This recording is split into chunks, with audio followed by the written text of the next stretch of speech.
Hey, so I was just watching a video with folks talking about, who their choice was for president in 2024 and why.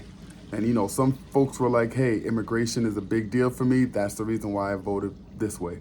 And some individuals like, "Hey, preservation of democracy is a big deal for me, and so that's why I voted this way." And you had some other folks that were like, "Hey, nah, it's actually the economy." And then some other folks that were like, "Nah, it's reproductive rights."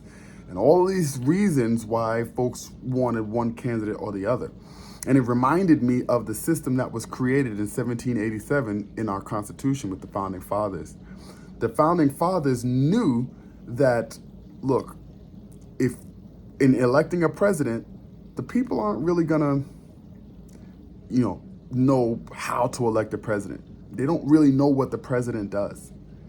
I argue that if I walk down the street now and said, "Hey, what are the roles and responsibilities of the president of the United States?" There won't be a lot of folks that will be like, this is what they're supposed to do. There won't be a lot of folks that know that, but the founding fathers knew that, and so they created a system that said, "Look, folks, y'all really can't vote for the president because y'all don't really know what the heck y'all talking about, or y'all don't really know much about this office of the presidency. So we're going to create a system of individuals that are there to know what the hell a president does, so they can be the ones to elect the president." Those guys are the electors from the Electoral College, which is why, in order for a president to win the presidency, they actually need 270 electoral votes. And not the votes that we cast, but the 270 electoral votes. In this system, I think, I can't remember how many total votes were casted, but I think Trump got 75 and Harris got 71. But as far as electors are concerned, Trump got 312 and Harris got like 222 or 232 or something like that.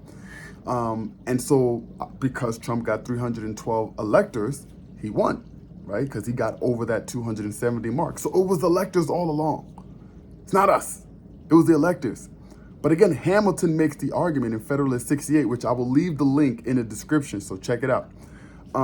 I'll leave two versions. I'll leave one with, Alexander Hamilton's, like the original language that he wrote it in, and then I'll try to find a version that's like not so old Englishy and like a little more, I don't know, modern language. But in any case, Alexander Hamilton makes the argument that, look, it's easy to razzle and dazzle and be a superstar for some citizens to go ahead and vote you in, and for you to catch their eye.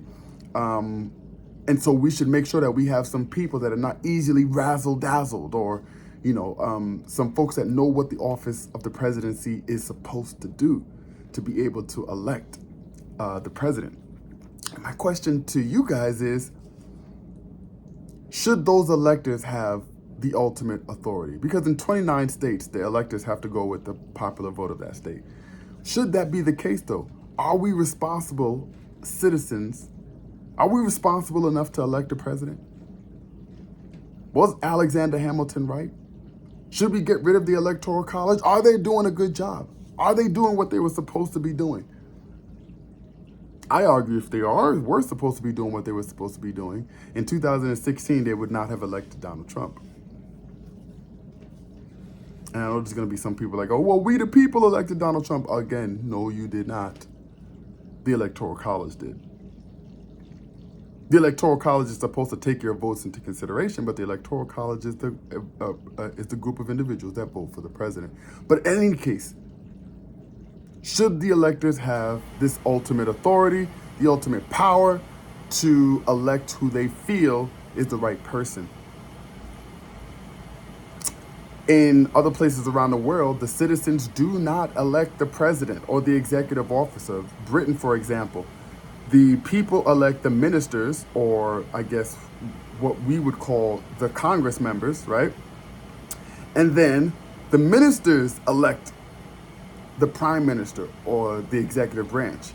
So in the United States, it would be like, well, we elect Congress, and then Congress puts up a president. That way, the citizens could focus on the people or the federal branch that they're supposed to actually focus on, which is the Congress. Is that the system that we should be using? Because right now, I think we are in a place where the president sort of has a ton of power, and a lot of people are behind the president as if the president actually has the power to make stuff happen and do stuff, because they don't really know what the job of the president is. Should we adopt a system like the rest of the world to worry about our representatives and let the representatives worry about the executive branch? Is that a better system? I think one way to fix the Electoral College is to give the Electoral College the final authority to vote in the individuals that are most qualified to do business. Or you give that responsibilities to the Congress so that the people can vote for the Congress members, and then the Congress members can get together and elect the president. That's a system that will take all of the stress of voting for a president off of our backs as citizens, because I'm not sure we can handle the job. And neither was Alexander Hamilton. As a matter of fact, Alexander Hamilton was sure that we were not ready for the job, which is why this system exists in the first place. So before you beat me up, just know that the current system that we're in, that existed since 1787, is a system that says the citizens do not elect the president. It's the Electoral College.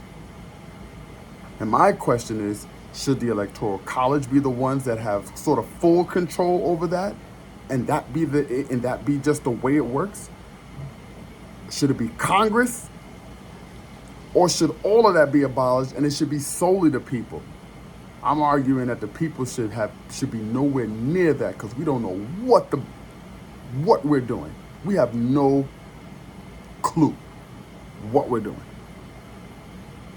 But how do we fix it? I'd love to know your thoughts. That's just my thoughts. See you.